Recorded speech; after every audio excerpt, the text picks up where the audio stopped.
स्वस्थ भारत कार्यक्रम के आज के अंक में आप सभी दर्शकों का स्वागत है। नमस्कार, जोहार।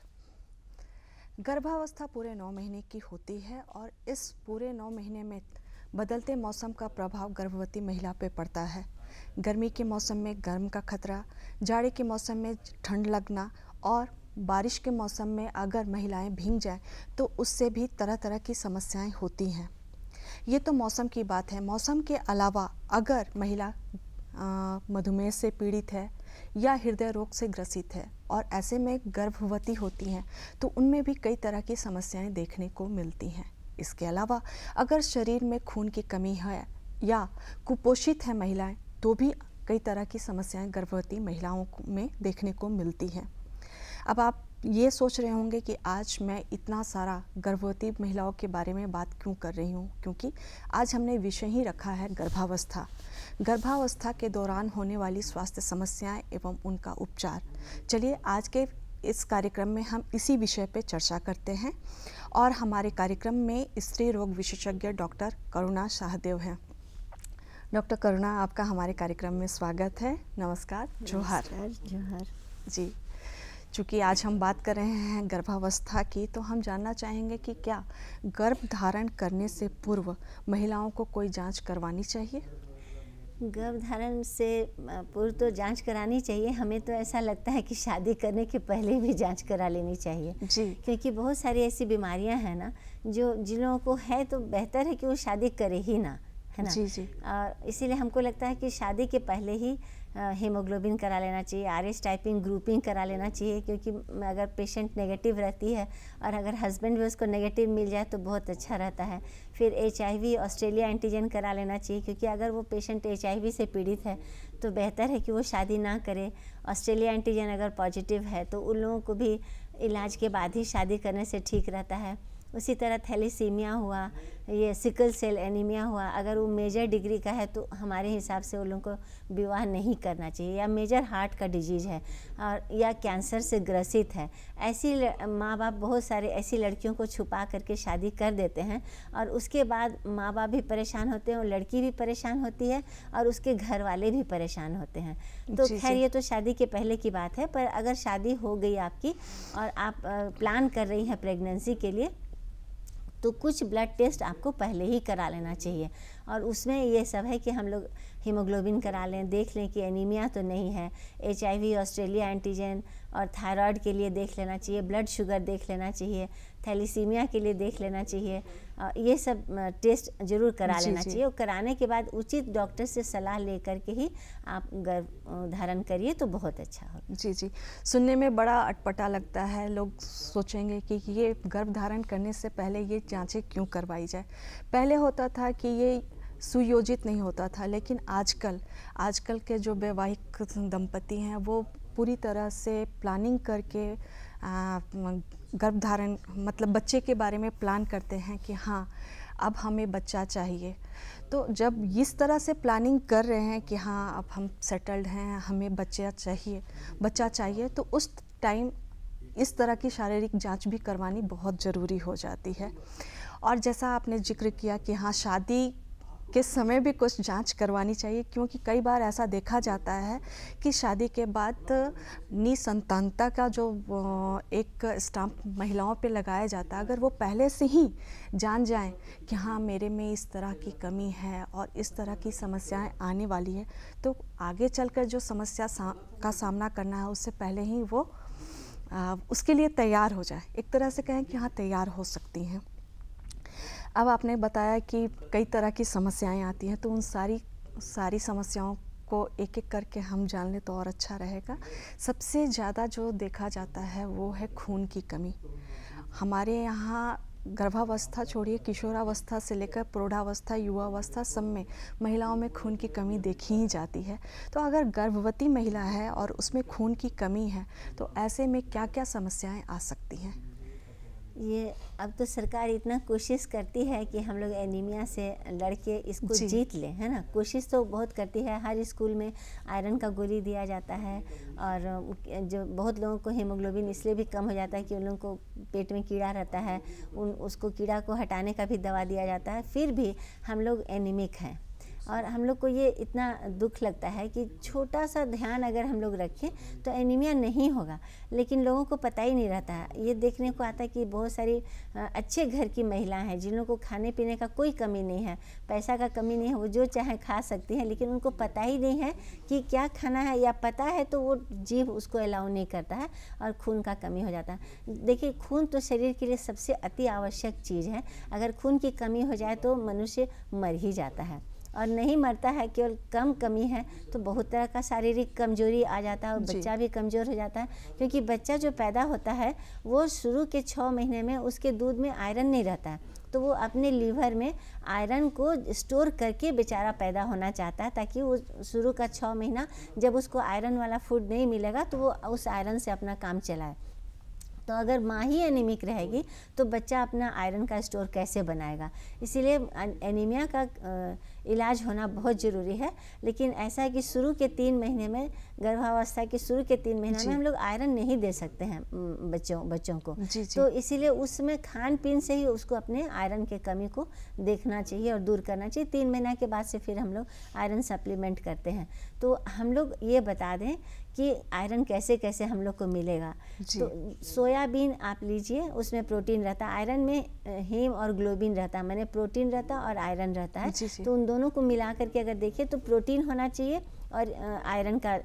तो हम लोग अगर सोयाबीन का बरी और साग और बीट, ये 3 चीज़ को अगर कंबाइन करके सब्जी बना के खाते हैं तो कभी भी एनीमिया नहीं होगा।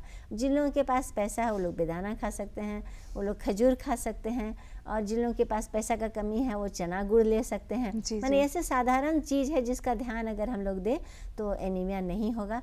गेंधारी साग में बहुत आयरन रहता है, बीट में बहुत रहता है। तो इन सब चीज़ों का ध्यान रखने से एनीमिया नहीं होगा और मरीज भी स्वस्थ और बच्चा भी स्वस्थ रहेगा। जी, बस खान पान में छोटी छोटी चीज़ों को शामिल करके हम अपने आप को इस एनीमिया की बीमारी से बचा सकते हैं।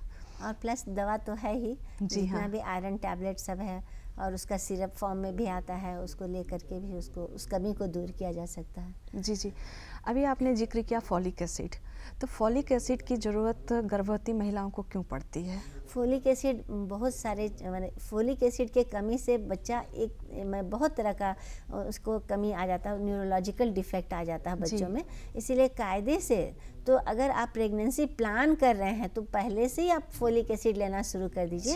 विटामिन ई लीजिए और फोलिक एसिड लीजिए। ये प्री प्रेगनेंसी से ही आप ये दोनों चीज़ों का सेवन करना शुरू कर दीजिए, ताकि आपका बच्चा मेंटली न्यूरोलॉजिकली सेफ रहे। जी, इसलिए ज़रूरी है कि गर्भवती महिला को फॉलिक एसिड दिया जाए। शुरू का 3 महीना से ही एकदम फोलिक एसिड शुरू हो जाता है। फोलिक एसिड बहुत इम्पॉर्टेंट चीज़ है।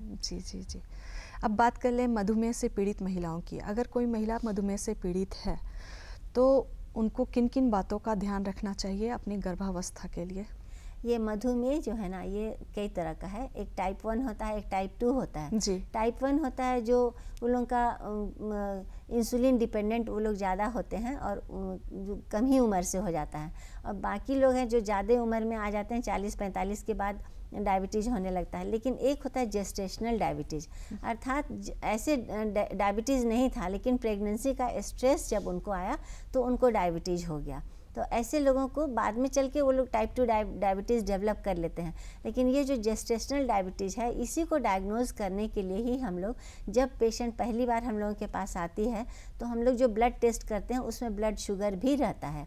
और अगर ब्लड शुगर ठीक नहीं रहता है तो उन लोगों का ब्लड शुगर फिर ज़्यादा अच्छे ढंग से उसको करके देखा जाता है। और अगर सिंपल या फैमिली हिस्ट्री है उन लोगों का डायबिटीज़ का, तो उन लोगों को ब्लड शुगर पे ज़्यादा ध्यान रखना है। जैसे माँ पिताजी या नानी नाना दादा ये लोग कोई डायबिटिक हैं तो उन लोगों को डायबिटीज़ के लिए ज़्यादा टेस्ट करने का ज़रूरत होता है। और उन लोगों को बार बार भी टेस्ट करा के देखते रहना पड़ता है। जैसे रिपीट उन लोगों को टेस्ट करा के देखना पड़ता है। या जिन लोगों का प्रेगनेंसी लॉस हो गया है और जहाँ रिस्की प्रेगनेंसी है उन लोगों के लिए डायबिटीज़ का टेस्ट ज़्यादा फ्रीक्वेंट होता है। और जिन लोगों का ऐसा कोई हिस्ट्री नहीं होता उसको फर्स्ट टाइम एक बार हम लोग ब्लड शुगर करा लेते हैं और देखते हैं कि ब्लड शुगर नॉर्मल है तो फिर बार बार टेस्ट कराने का ज़रूरत नहीं पड़ता है। लेकिन ऐसी भी महिलाएँ हैं जिनको पहले से ही डायबिटीज़ है और वो प्रेग्नेंट हो गई हैं। एक तो है प्रेगनेंसी के बाद डायबिटीज़ हो गया और एक ऑलरेडी डायबिटिक हैं और तब उनको प्रेगनेंसी हो गया। तो इन सारे लोगों को ध्यान रखना बहुत ज़रूरी है। इसीलिए ज़रूरी है क्योंकि अगर आपका ब्लड शुगर लेवल नहीं है, सही स्तर पे आप उसको नहीं रखें, अगर आप उसको मेंटेन करके रखें चाहे गोली से चाहे इंसुलिन से, तो कुछ नहीं होगा। लेकिन अगर आप उसको डायबिटीज़ को कंट्रोल करके नहीं रखी हैं तो आपको बहुत तरह का परेशानी होगा। अब गिनते जाइए परेशानी।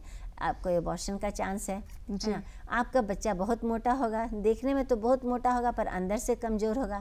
वो बच्चा जब पैदा होगा तो उसका शुगर का लेवल कम होगा, तो वो बच्चे को वहाँ पे परेशान करेगा और फिर समय से पहले बच्चा हो जाएगा, एक्लेम्शिया का फिट आने लगा, बीपी बढ़ने लगेगा। मैंने हर तरह का परेशानी डायबिटिक पेशेंट को होने लगता है। और उससे क्या दिक्कत है, जैसे आप डायबिटीज़ का दवा लिए तो कभी डायबिटीज़ का ब्लड शुगर का लेवल एकदम कम हो गया, अब वो कम हो गया तो वो अलग एक तरह का परेशानी हो जाता है, वो पेशेंट तुरंत अनकॉन्शियस हो जाती है। जी। तो एक नियम है कि डायबिटिक पेशेंट लोगों को अपने साथ में हमेशा ग्लूकोज या मीठा कोई चीज़ रखना चाहिए कि अगर उनको ऐसा लगे कि हमको अच्छा नहीं लग रहा, अकबक लग रहा, पसीना छूट रहा, तो तुरंत उनको चीनी फाँक लेना चाहिए। और या फॉरेन में तो बहुत लोग अपने पॉकेट में ले के घूमते हैं कि हम डायबिटिक हैं, ताकि लोगों को अनकॉन्शियस हो गया तो पता चल जाए कि ये डायबिटिक है। तो इसीलिए प्रेगनेंसी में अगर डायबिटीज़ हो तो आप सिर्फ लेडी डॉक्टर के भरोसे नहीं रहिए। आप रेगुलर जैसे लेडी डॉक्टर के पास जाती हैं वैसे ही आप रेगुलर फिजिशियन के पास भी जाते रहिए और उन लोगों को दिखाते रहिए और अपना ट्रीटमेंट कराते रहिए और फ्रीक्वेंटली अल्ट्रासाउंड भी कराते रहिए, क्योंकि बच्चा हमेशा डायबिटिक मदर का बहुत मोटा होता है पर अंदर से कमज़ोर होता है। जी जी जी। तो इससे पता चलता है कि अगर मधुमेह से ग्रसित कोई महिला है या गर्भावस्था के दौरान किसी महिला को मधुमेह हो जाता है तो आगे चलकर उनके बच्चे के लिए काफ़ी खतरनाक साबित हो सकता है। तो थोड़ी थोड़ी सावधानियां बरतकर हम अपने आप को मधुमेह से बचा सकते हैं और गर्भावस्था के दौरान हुई मधुमेह की बीमारी को भी रोकथाम करके हम अपने लिए स्वस्थ जो है गर्भावस्था को अपना सकते हैं। इसके अलावा कई बार देखा जाता है कि कई किशोरियों को थायराइड की शिकायत हो जाती है और आगे चलकर जब वो गर्भ धारण करती हैं तो बार बार गर्भपात हो जाती है। तो क्या थायराइड से ग्रसित किशोरियों में या महिला में गर्भपात की संभावना ज़्यादा होती है? हाँ, देखिए थायराइड भी दो तरह का है ना, एक हाइपो है एक हाइपर है। तो ज़्यादा कॉमन हाइपो ही है, हाइपर रेयर है लेकिन ज़्यादा डेंजरस है। और हाइपो जो है अभी चूँकि हम लोग पहले टेस्ट नहीं कराते थे इसीलिए, या पता नहीं समय के साथ में कुछ ऐसा बदलाव आ गया कि बहुत सारे लोगों को देखिएगा कि वो थायराइड की बीमारी से ग्रसित हैं, है ना। तो एक सिंपल सा एक्सरसाइज हम बतला देते हैं कि जिन लोगों को छोटा मोटा थायराइड का अगर प्रॉब्लम होगा तो वो अगर ये एक्सरसाइज को करते रहेंगे, थायराइड का प्रॉब्लम नहीं भी है तो भी अगर इस एक्सरसाइज को करेंगे तो उनको प्रॉब्लम होने का चांस कम रहता है। थायराइड ग्लैंड हम लोग के गले के इस भाग में रहता है, तो अगर हम लोग गले को ऐसे ऐसे ऐसे ऐसे करते रहेंगे तो ये थायराइड ग्लैंड हमारा कॉम्प्रेस्ड होगा, रिलैक्स होगा, कॉम्प्रेस्ड होगा, रिलैक्स होगा। तो इस तरह से उन लोगों का थायराइड का जो जैसे आपका ट्रांजिस्टर नहीं बजता तो एक बार ठोकते हैं तो वो बजने लगता है ना, तो उसी तरह शरीर में भी है कि आप कॉम्प्रेस कर रहे हैं और रिलैक्स कर रहे हैं ऐसे, तो ये थायराइड ग्लैंड अगर थोड़ा फंक्शन नहीं करने लगता तो वो करने लग जाता है। तो ये एक्सरसाइज करने से थायराइड का बीमारी नहीं होता। लेकिन अगर आपको हो ही गया तो यही बताया ना कि प्रेगनेंसी के पहले ही ये टेस्ट होना चाहिए। अगर आप नहीं कराए हैं तो प्रेगनेंसी में आपको ये टेस्ट कराना है। और थायराइड का लेवल को प्रेगनेंसी में लो रखा जाता है। वो हर पैथ का अपना अपना अलग नॉर्मल रेंज होता है कि यहाँ से यहाँ तक नॉर्मल है, और उन लोगों का ये भी रेंज रहता है कि प्रेगनेंसी में उनका जो लैब जो दे रहा है रीडिंग दे रहा है उनका नॉर्मल रेंज प्रेगनेंसी के लिए अलग अलग ट्राइमेस्टर में कितना है, माने फर्स्ट ट्राइमेस्टर का अलग होता है, सेकंड का अलग, थर्ड का अलग। तो उस हिसाब से उन लोगों को दवा देना पड़ता है। और बहुत सिंपल है, एक गोली केवल खाली पेट में खाइए, कितना थायराइड आपका है उस हिसाब से डोज डिसाइड किया जाता है। डोज बहुत सारा आता है, 12.5 से लेके 150 तक बहुत अलग अलग डोज आता है, जो अकॉर्डिंग टू उनके जो रिपोर्ट आता है उस हिसाब से दिया जाता है। लेकिन एक ही बार ले करके आपका काम नहीं चलेगा। आप एक बार एक डोज लेंगी, 1 महीना के बाद फिर से रिपीट करेंगी, कम बेसी देख करके आपको। अच्छा, बहुत सारे लोग क्या गलती करते हैं ना कि आप गोली खाए और आपका रिपोर्ट नॉर्मल आ गया तो वो लोग गोली छोड़ देते हैं। मेरा तो बीमारी नॉर्मल हो गया इसलिए हम दवा छोड़ दिए। अरे नहीं भाई, नॉर्मल आया आपका क्योंकि आप दवा खा रही हैं। अगर आप दवा छोड़ देंगी तो वो आपको फिर से वही हो जाएगा, अपने लेवल पे पहुंच जाएगा। तो ये दवा को कम तब किया जाता है और छोड़ा तब जाता है जब नॉर्मल रेंज से नीचे चला जाता है। जैसे 0.3 अगर नॉर्मल रेंज है तो आपका 0.1 आ गया, 0.2 आ गया, 0.01 आ गया, इस तरह से लो अगर हुआ तो आप दवा को कम करके और तब बंद करने का आप सोच सकते हैं, पर नॉर्मल में आपको नहीं छोड़ना है। डायबिटीज़ में भी यही है कि अगर दवा खा के आपका ब्लड शुगर कंट्रोल में है तो आप उसको नहीं छोड़ सकती हैं उस दवा को। तो थायराइड के साथ भी यही बात है। और थायराइड भी ऐसा बीमारी है ना जो हर तरह का परेशानी लाता है, लेकिन सबसे बड़ी परेशानी चिंता की ये है कि वो बच्चे के ब्रेन को अफेक्ट करता है। अगर आप थायराइड के लेवल को नहीं मेंटेन करके रखती हैं तो आपका बच्चा मंदबुद्धि तैयार होगा। और आज की दुनिया में, किसी भी दुनिया में लोग मंदबुद्धि बच्चा नहीं चाहता, और आज तो एकदम ही नहीं चाहता है। इस कंपटीशन के युग में अगर आपका बच्चा इंटेलिजेंट नहीं हो तो बहुत मुश्किल है ना। इसीलिए थायराइड का जांच जरूर कराना है और उसका दवा जरूर खाना। केवल दवा खाने ही से काम हो जाता है, फिर आपको इतना सोचने का क्या बात है। जी, इसलिए ज़रूरी है कि सुरक्षित मातृत्व के लिए थायराइड पर नियंत्रण रखा जाए, और उसके लिए करना क्या है, सिर्फ एक टेबलेट खाना है। तो क्यों ना एक छोटा सा काम करके हम अपने बच्चे को सुरक्षित रखें। इसके बाद होता है रक्तचाप की बात। रक्तचाप की जो समस्या है वो ज़्यादातर महिलाओं में देखी जाती है, खासकर गर्भावस्था के दौरान ज़्यादा ही देखी जाती है। कुछ का निम्न रक्तचाप हो जाता है, कुछ का उच्च रक्तचाप हो जाता है। तो क्या इसका भी गर्भवती महिला और गर्भस्थ शिशु दोनों पर असर पड़ता है? हाँ, देखिए जो ब्लड प्रेशर है ना, इसीलिए हर बार जब एंटीनेटल के लिए पेशेंट आती है तो हर बार उसका बीपी को चेक किया जाता है। लो बीपी को हम लोग उतना तवज्जो नहीं देते हैं अगर बहुत ज़्यादा लो नहीं है, या जैसे आप फीवर हो गया या बहुत उल्टी हो गया, लूज मोशन हो गया, और तब जो लो बीपी होता है वो दूसरा है। लेकिन ऐसे ही चलते फिरते थोड़ा बहुत बीपी लो हो जाता है, चक्कर आने लग जाता है, तो उसमें उतना टेंशन नहीं है। टेंशन है हाई बीपी में। हाई बीपी होने से बहुत तरह का परेशानी है। और ये बीपी, उसमें भी वही बात है कि एक कुछ पेशेंट पहले से हाइपरटेंसिव होती है, बीपी हाई रहता है और तब प्रेगनेंसी होता है, और कुछ होता है प्रेगनेंसी इंड्यूस्ड हाइपरटेंशन, माने ये हाइपरटेंशन प्रेगनेंसी इंड्यूस करता है। जो माँ अपने गर्भ में एक बच्चे को जो पालती है ना, आप ये सोच के देखिए कि वो एक फॉरेन बॉडी है। आपके आँख में एक छोटा सा तिनका गिर जाता है तो आप कितना परेशान होते हैं, आँख से आंसू पर आंसू निकलने लगता है, आपको इतना इरिटेशन लगता है। एक तिनका आपकी उंगली में गड़ जाए तो आपको कितना परेशानी होता है। पर एक सॉलिड पूरा एक बच्चे को माँ अपने पेट में पालती है जो उससे मैचिंग नहीं रहता है। अगर माँ नेगेटिव है तो बच्चा पॉजिटिव होता है, माँ अगर ए ग्रुप की है तो बच्चा बी ग्रुप का होता है, क्योंकि वो आधा तो अपने फादर से लेके आता है ना।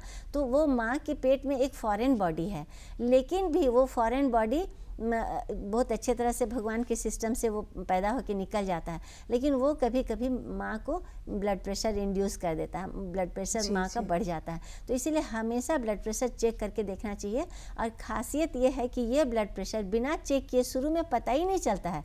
मदर एकदम ठीक रहती है, उसको कोई तकलीफ नहीं होता, केवल बीपी नापिएगा तब पता चलेगा कि ये ब्लड प्रेशर बढ़ गया है। तो उसमें भी वही है कि आप फ्रीक्वेंटली बीपी नापते रहिए और उसका दवा देते रहिए, और कभी भी बीपी को अनकंट्रोल्ड मत होने के लिए दीजिए। और आप देखिए कि पैरों में सूजन आ रहा है या पेशेंट फूली फूली दिख रही है तो आप तुरंत नमक कम कर दीजिए, और पैर लटका के मत रखिए। जिस बेड में आप सोती हैं पैर के साइड में पौवा के नीचे ईंटा लगा करके रखिए, और फ्रीक्वेंटली अपना बीपी चेक कराते रहिए। अगर आपका बीपी बढ़ रहा है तो उसमें भी थोड़ा ही सा दवा खाना रहता है, आप दवा खा के अपने बीपी को कंट्रोल में रखिए, नहीं तो फिर प्री एक्लेम्शिया में जाएगी, फिर एक्लेम्शिया में जाएगी और झटका का बीमारी आएगा, पेशेंट अनकॉन्शियस हो जाएगी, फिर ब्रेन हेमरेज भी हो जाता है। हम तो एक पेशेंट को अंधा तक होते हुए देखे हैं, लेकिन 1 महीना के बाद उसका आई रिकवर कर गया, लेकिन 1 महीना तक वो अपने आँख से देखने के काबिल नहीं थी, है ना।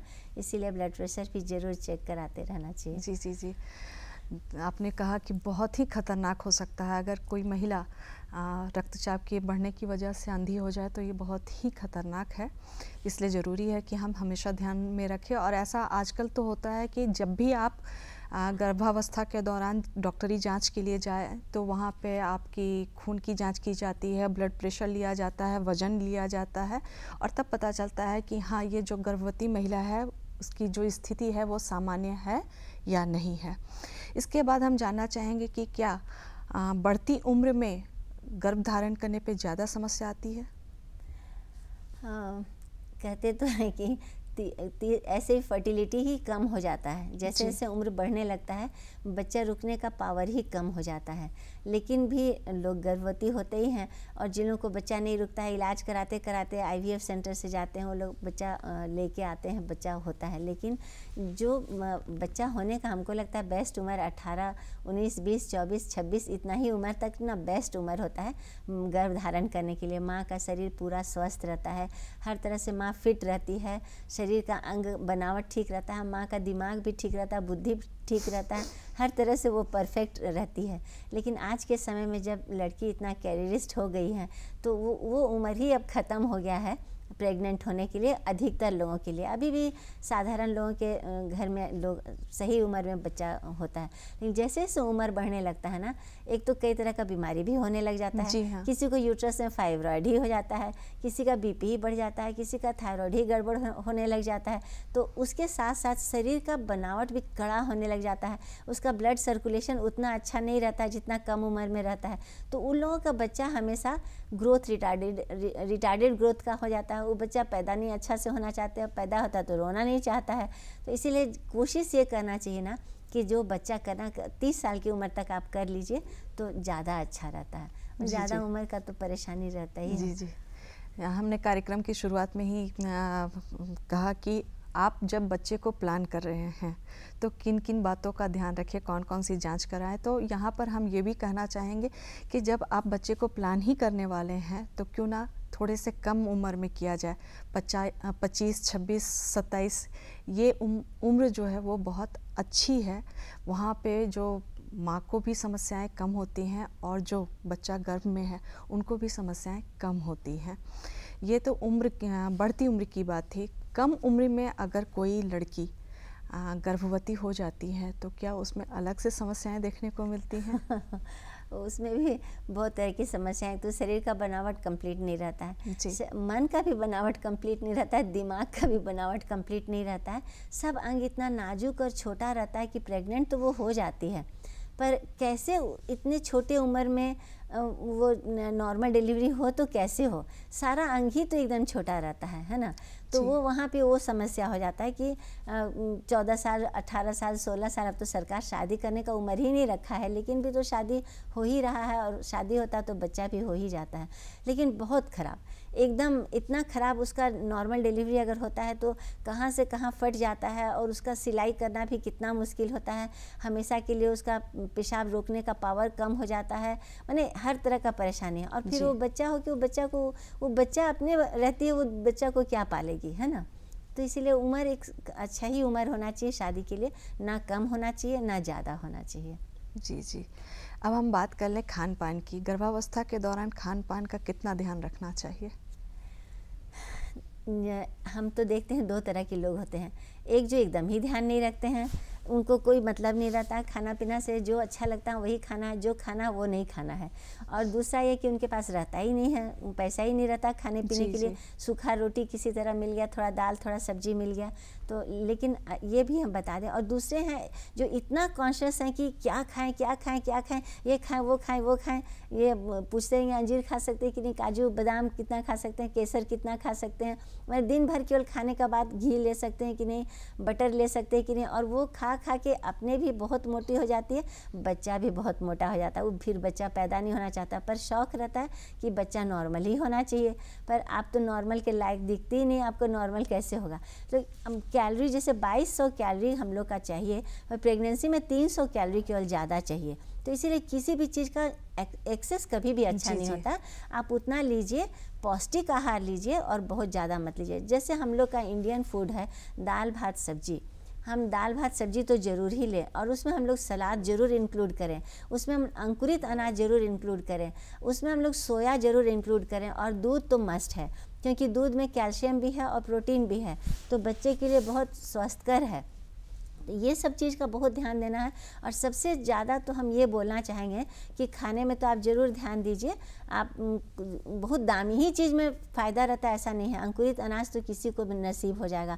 चना को फुलाइए और उसको उसमें अंकुर आने दीजिए, मूंग को फुलाइए अंकुर आने दीजिए, गेहूं को फुलाइए उसमें अंकुर आने दीजिए। सोयाबीन से हर तरह के प्रोटीन का कमी दूर हो जाएगा। और मौसम का फल लीजिए, अमरूद है तब अमरूद लीजिए, बैर है तो बैर लीजिए, जामुन है तो जामुन लीजिए। केवल आप एकदम कीवी खाइएगा तभी आप स्वस्थ रहिएगा ऐसा नहीं है। आप हर तरह से स्वस्थ रह सकती हैं। आप अपने गांव में हैं तो आप अपने घर में फल लगाइए, वृक्ष लगाइए ऐसा जो फल देता है और आप उसका सेवन करिए। ये सब ध्यान दीजिए। पर सबसे ज़्यादा ज़रूरी जानते हैं क्या है?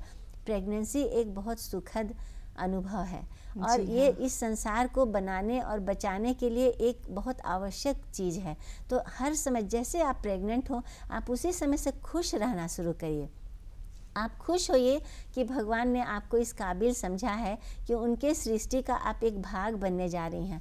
तो इसीलिए हमेशा शुक्रगुजार रहिए, हमेशा भगवान को याद करते रहिए, उनका ध्यान करते रहिए और खुश रहिए। आजकल तो बहुत लड़कियां प्रेग्नेंट होकर एकदम नाखुश हो जाती है, एकदम दुखी हो जाती है। लगता है कहाँ से एक बला मेरे माथे में आ गया, कहाँ से एक हेडेक हो गया। नहीं, अगर आपका 4 साल बच्चा नहीं रुकेगा ना, 5वां साल आपको समझ में आएगा कि बच्चा कितना ज़रूरी चीज़ है। सारा चीज़ ही आपको लगता है कि बेकार हो गया अगर बच्चा नहीं है तो। इसीलिए जब भी बच्चा आए आप एकदम खुश होइए, भगवान को धन्यवाद करिए। हर समय भगवान अच्छे वातावरण में रहिए, खुश रहिए। आपका रूम बहुत खुला होना चाहिए, उसमें सूरज का रोशनी आना चाहिए, ताज़ा हवा आना चाहिए। अगर आपका मन स्वस्थ है तभी आपका तन भी स्वस्थ रहेगा और स्वस्थ तन रहेगा तो स्वस्थ मन रहेगा। बच्चा के ऊपर भी माँ का खुशी का, माँ के गम का असर पड़ता है। अच्छा म्यूजिक सुनिए। डॉक्टर करुणा आप हमारे बीच में आई और हमारे दर्शकों को इतनी महत्वपूर्ण जानकारी दी, इसके लिए आपका धन्यवाद। और हम अपने दर्शकों से लेते हैं विदा। जोहार।